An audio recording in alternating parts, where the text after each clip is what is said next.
बड़ी जानकारी, छत्तीसगढ़ के राज्यसभा के उम्मीदवार का ऐलान कर दिया गया है। भारतीय जनता पार्टी ने लक्ष्मी वर्मा को बनाया अपना उम्मीदवार। इस वक्त की ये सबसे बड़ी जानकारी विस्तार न्यूज सबसे पहले आपको बता रहा है। भारतीय जनता पार्टी ने लक्ष्मी वर्मा को अपना उम्मीदवार बनाया है। बिहार से नितिन नवीन राज्यसभा उम्मीदवार। इस वक्त की बड़ी जानकारी, बड़ी खबर, छत्तीसगढ़ के राज्यसभा के उम्मीदवार का ऐलान कर दिया गया। लक्ष्मी वर्मा पर भारतीय जनता पार्टी ने भरोसा जताया है। रवि मिरी मेरे सहयोगी न्यूज रूम से सीधा लाइव जुड़ गए। रवि, इस वक्त की सबसे बड़ी खबर है जो विस्तार न्यूज ब्रेक कर अपडेट दीजिएगा। रसिका, 6 राज्यों के 9 नाम सामने आ चुके हैं और इसमें किसका किसका नाम है। सबसे बड़ा नाम तो नितिन नवीन का है, बीजेपी के राष्ट्रीय अध्यक्ष का नाम है। और उसके बाद छत्तीसगढ़ की बात करें तो छत्तीसगढ़ में लक्ष्मी वर्मा को राज्यसभा भेजा जा रहा है। लक्ष्मी वर्मा कौन है ये बताएंगे मृगेन जी। मृगेन जी, लक्ष्मी वर्मा कौन है और पूरे लिस्ट के बारे में ब्रीफ करना शुरू कर दीजिए। लक्ष्मी वर्मा देखिए, रायपुर से जिला पंचायत अध्यक्ष रह चुकी हैं। पिछले विधानसभा चुनाव में बलौदाबाजार से टिकट की दावेदारी थी, लेकिन टिकट नहीं मिली। उसके बाद अभी उनको राज्यसभा में भेजा जा रहा है। बीजेपी में प्रदेश पदाधिकारी रही हैं, प्रदेश प्रवक्ता भी रही हैं। मतलब बीजेपी के तमाम बड़े पद, महिला मोर्चा से लेकर बीजेपी संगठन में बड़े पदों पर रही हैं लक्ष्मी वर्मा। दूसरा सबसे महत्वपूर्ण ओबीसी वर्ग से आती है। पिछली बार जो राज्यसभा की एक सीट थी जिस पे बीजेपी ने रायगढ़ से राज परिवार से भेजा था, वो आदिवासी वर्ग से थे। इस बार एक कहा जा रहा था कि ओबीसी वर्ग से किसी का नाम आ सकता है या एससी वर्ग से, 2 वर्ग थे। तो ओबीसी वर्ग को किया लक्ष्मी वर्मा, क्योंकि कुर्मी समाज से आती हैं। बलौदाबाजार, धरसीवा, ये जो पूरा बेल्ट है उस बेल्ट में अच्छी पकड़ है। रायपुर एक तरह से समझे, क्योंकि रायपुर की जिला पंचायत अध्यक्ष रही है। उस समय बलौदाबाजार भी रायपुर जिले के अंदर में ही आता था। उस समय बलौदाबाजार का विघटन नहीं हुआ था। तो बड़ा नाम है लक्ष्मी वर्मा का, बहुत शांत, सौम्य, बहुत ही कर्मठ, और पार्टी जो जिम्मेदारी देती है लगातार उसको निभाने वाली है। आप देखिए कि विधानसभा चुनाव के पहले प्रदेश प्रवक्ता के रूप में बड़ा काम किया उन्होंने। लक्ष्मी वर्मा के नाम की चर्चा नहीं थी और अप्रत्याशित रूप से उनका नाम सामने आ गया। मतलब पार्टी ने कुछ बड़ा प्लान किया होगा। पार्टी ने अभी देखिए, जब यहाँ छत्तीसगढ़ में बीजेपी के राज्यसभा उम्मीदवारों की बैठक हुई थी, उसमें 7 नाम आए थे। उसमें लक्ष्मी वर्मा का नाम था, नवीन मार्कंडे का नाम था, इस तरह से नाम था। खास बात यह है कि प्रदेश की पॉलिटिक्स ओबीसी बाहुल है। सबसे ज़्यादा वोटर ओबीसी वर्ग से आते हैं लक्ष्मी वर्मा, क्योंकि देखिए जिस समाज से आती है उसी समाज से पूर्व मुख्यमंत्री भूपेश बघेल भी आते हैं। तो वो पावर बैलेंस करने के लिए, कुर्मी समाज को एक बहुत बड़ा प्रतिनिधित्व देने के लिए ये जो दांव फेंका गया वो किया गया। इसके साथ ही ओबीसी वोटर आप देखिए कि प्रदेश में साहू समाज के बाद कुर्मी और यादव, ये तीनों बहुत प्रमुखता से हैं। उस हिसाब से लक्ष्मी वर्मा का नाम जो है काफ़ी प्रमुख है। जी संपादक जी आइए ना।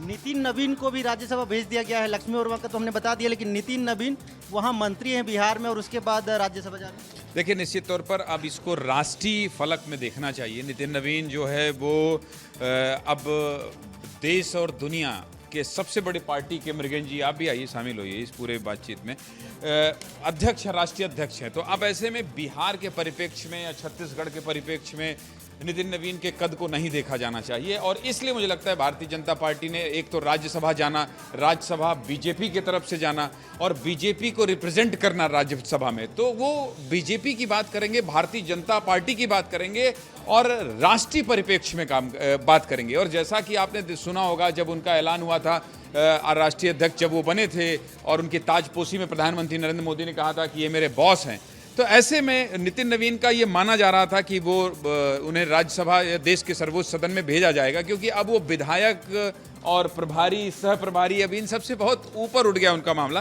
तो नितिन नवीन का तो ये तय था कि राज्यसभा वो जाएंगे, और बिहार से चूंकि आते हैं, बिहार की पृष्ठभूमि है उनकी, तो बिहार से उन्हें भेजा गया है। और लेकिन अब नितिन नवीन राज्यसभा पहुँच गए हैं, तो राज्यसभा पहुँचने के बाद तो ये लगभग तय माना जा रहा था। दूसरी बात ये, जो छत्तीसगढ़ से लक्ष्मी वर्मा का नाम है, जैसे मृगेन जी बात कह रहे थे, मृगेन जी की बात को आगे बढ़ाऊंगा कि ओबीसी फैक्टर, वो देश की पॉलिटिक्स, एक तो साहू समाज से मंत्री हैं, ताम्रध्वज, माफ कीजिएगा, तोखन साहू केंद्रीय मंत्री हैं, अरुण साहू मंत्री हैं, डिप्टी सीएम हैं, और इसके अलावा कई साहू विधायक हैं। तो अब ये था कि एक वर्ग और है वर्मा को, जिनको साधा जाए तो लक्ष्मी वर्मा का नाम। लेकिन ये बात तय है कि कुछ दिन से चर्चा में आ गया था। और कौन से अखबार का जिक्र कर रहे थे अभी आप प्रेस क्लब के? अभी प्रेस क्लब में नॉनसेंस टाइम्स ने एक रिपोर्ट जारी की थी, उसमें लिखा था कि लक्ष्मी वर्मा राज्यसभा जा रही हैं और सरोज पांडे थोड़ी चिंतित हैं। कल ही उसका विमोचन हुआ है। तो एक तरह से नॉनसेंस टाइम्स ने बहुत बेहतरीन रिपोर्टिंग की। हालांकि पिछले 2-3 दिनों से लक्ष्मी वर्मा के नाम की चर्चा जरूर थी। हाँ, 2-3 दिन से चर्चा थी और अब लगभग फाइनल हो गया है। और एक प्रवक्ता है कोई बघेल, किरण बघेल के नाम की भी चर्चा थी कि वो भी जा सकती हैं। लेकिन फाइनल ये हो गया कि लक्ष्मी वर्मा फिलहाल। लक्ष्मी वर्मा भी इससे पहले प्रवक्ता ही थी, प्रदेश प्रवक्ता थी विधानसभा चुनाव के समय। और किरण बघेल जो है वो अभी प्रवक्ता बनी है। किरण बघेल गंगूराम बघेल की बेटी है, पूर्व मंत्री रहे हैं। जोगी ने जिस समय भाजपा के विधायकों को तोड़ा था उस समय गंगूराम बघेल भी कांग्रेस में चले गए थे, उनकी बेटी है। आरंग से टिकट की दावेदार भी है। नितिन नवीन के बारे में बताऊंगा कि वो बिहार से राज्यसभा जा रहे। इससे पहले जो जेपी नड्डा थे वो भी राज्यसभा में थे और राज्यसभा में पार्टी के नेता हैं अभी। तो आप एक तरीके से समझिए कि नितिन नवीन को राज्यसभा भेज के पार्टी ने बहुत मजबूती का काम करने की कोशिश की, क्योंकि राष्ट्रीय अध्यक्ष एक विधायक रहे, ये जो प्रोटोकॉल है वो थोड़ा ऊपर नीचे लग रहा था। जब वो राष्ट्रीय अध्यक्ष बने उसके बाद ही तय हो गया था कि उनको भेजा जाएगा। हालांकि एक चर्चा ये भी थी कि छत्तीसगढ़ से जा सकते हैं, छत्तीसगढ़ के प्रभारी रहे लंबे समय तक, सरकार बनी, सरकार बनने के बाद वो बिहार में मंत्री बने, तमाम चीज़ें हुई। लेकिन एक चर्चा थी कि छत्तीसगढ़ से नितिन नवीन को भेजा जा सकता है, लेकिन बिहार से भेजा जा रहा है। दो चीज़ और जानना है आपसे। एक तो नामांकन जो प्रक्रिया है वो कब होगी, और दूसरी सबसे बड़ी बात कि कांग्रेस की लिस्ट कब आएगी? कांग्रेस से भी तो एक जा सकते हैं। नामांकन प्रक्रिया के लिए देखिए शेड्यूल निर्वाचन आयोग ने बाकायदा जारी किया है, तो प्रक्रिया चलेगी। कांग्रेस में भी नाम को लेकर मंथन चल रहा है। अभी परसों ही देखिए कि चाहे शिव डहरिया हो, चाहे अमरजीत भगत हो, पूर्व मुख्यमंत्री भूपेश बघेल, 2-3 साहू विधायक जिसमें बालेश्वर साहू, ये तमाम लोग परसों दिल्ली में थे। मेरी उन लोगों से वहाँ मुलाकात भी हुई थी।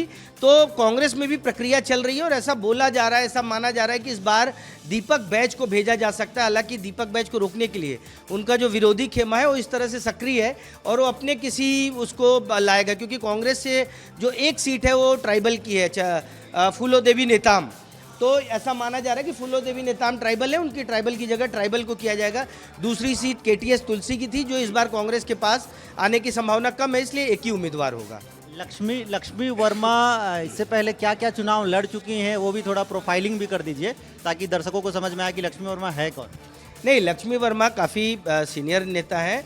विधानसभा प्रत्याशी बनने वाली थी, बलौदा बाजार से बनी भी थी, एक बार हार गई चुनाव, उसके हाँ एक बार लड़ी है। उसके अलावा वो रायपुर की जिला पंचायत अध्यक्ष रही। बहुत बड़ा प्रोफाइल होता है उस समय जब रायपुर और बलौदा बाजार दोनों एक ही जिला होता था, तो उस समय और गरियाबंद का भी हिस्सा आता था।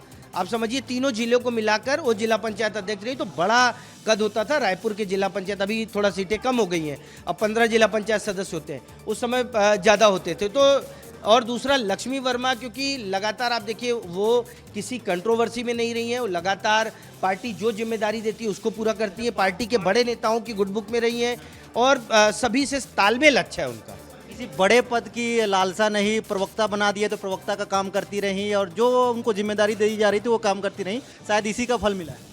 संघ की करीबी भी रही हैं, संघ में लगातार उनका देखिए बरसों से 25-30 साल से आप देखेंगे तो उनकी जो पॉलिटिक्स है संघ से ही चल रही है और संघ की बहुत ही एक तरीके से करीबी नेता के रूप में उनकी पहचान है।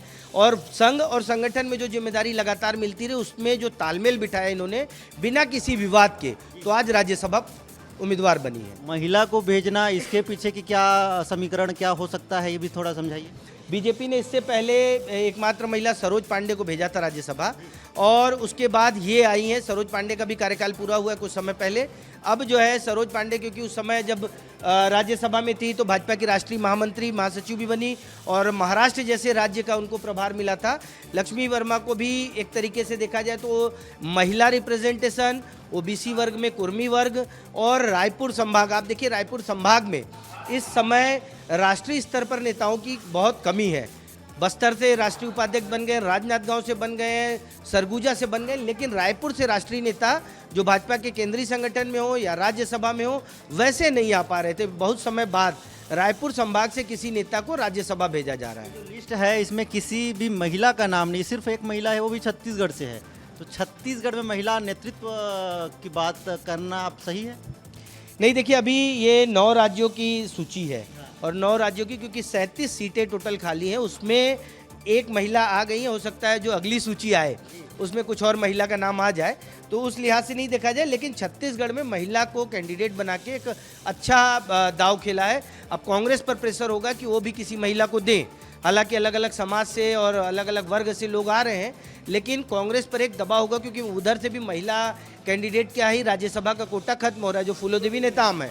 तो हो सकता है कि कांग्रेस पर भी दबाव हो, और कौन अब उस दौड़ में अगर कांग्रेस अगर महिला के बारे में सोचती है तो देखना होगा कि क्या किसका नाम आता है, क्योंकि अभी तक किसी महिला का नाम नहीं आ पाया है। कांग्रेस में थोड़ा फसाहट हो जाएगा इस लिस्ट के बाद। ये तो निश्चित आपने कर दिया है कि महिला को बीजेपी ने दे दिया, तो क्या हमको भी महिला देना है क्या कांग्रेस पार्टी से? ऐसा उनकी सोच में आ सकता है। आ सकता है, जरूर आ सकता है। और कांग्रेस में इस समय अभी देखिए, हम लोग लंबे समय से सूची का जिक्र कर रहे हैं, लेकिन उसमें किसी महिला का नाम कांग्रेस से नहीं आ पा रहा है। हालांकि भूपेश बघेल ने क्लियर कर दिया कि मैं राज्यसभा नहीं जा रहा हूं, तो एक कैंडिडेट तो, एक दावेदार तो वो कम हो गए। टीएस सिंहदेव अभी भी बने हुए हैं दौड़ में, दीपक बैज बने हुए हैं, और महिला का नाम ले तो तमाम नेत्री हैं जो जा सकती है। लेकिन अभी किसी का हाल फिलहाल उस तरीके से नाम नहीं आ रहा है, किरणमयी नायक हो या कोई भी हो, उस तरीके से नाम नहीं आ रहा है। अब कांग्रेस अगर महिला वर्सेस महिला करना चाहती है, या कांग्रेस 2 सीट पर उतारना चाहती है, तो देखिए क्या होता है। लेकिन हालांकि अभी एक ही सीट पर उतारने की बात चल रही है, जिसमें दीपक बैज वर्सेस अदर का मामला चल रहा है। रसिका, तो सारी जानकारी हमारे दर्शकों तक हमने पहुंचा दी। अगर लगता है कि कुछ और सवाल छूट गए तो रसिका जरूर पूछेगा। बिल्कुल रवि, वैसे तो आपने पूरी बात बता दी, और जैसे कि हमारे editor in chief Gyanendra Tiwari ji ने भी समझाया, ब्यूरो चीफ निकेंद्र पांडे जी ने भी बेहतर तरीके से समझा दिया है कि लक्ष्मी वर्मा ही वो नाम क्यों छत्तीसगढ़ से। अब इंतजार है तो कांग्रेस की लिस्ट का कि कांग्रेस किसके नाम का ऐलान करती है। एक बार मैं दर्शकों को जानकारी दे देती हूँ कि आखिर लक्ष्मी वर्मा कौन है, लक्ष्मी वर्मा को क्यों भारतीय जनता पार्टी ने चुना है, उनके बारे में जानकारी आपको दे देते हैं। क्योंकि छत्तीसगढ़ से राज्यसभा प्रत्याशी, रायपुर जिला पंचायत की पूर्व अध्यक्ष, महिला आयोग की सदस्य भी रह चुकी हैं, कुर्मी समाज से आती हैं, जिस वजह से लक्ष्मी वर्मा पर भारतीय जनता पार्टी ने भरोसा जताया है। छत्तीसगढ़ शासन द्वारा रायपुर जिला पंचायत की पूर्व अध्यक्ष और बलौदाबाजार विधानसभा क्षेत्र की वरिष्ठ भाजपा नेत्री लक्ष्मी वर्मा को महिला आयोग की सदस्य नियुक्त किए जाने पर कुर्मी समाज पे देखिए, उस वक्त ये कुर्मी समाज से आती है तो लोगों में हमेशा से हर्ष रहा है, और छत्तीसगढ़ में इनको एक मजबूत उम्मीदवार के तौर पर राज्यसभा का देखा जा रहा है। बहुत शुक्रिया रवि आपका तमाम जानकारी के लिए।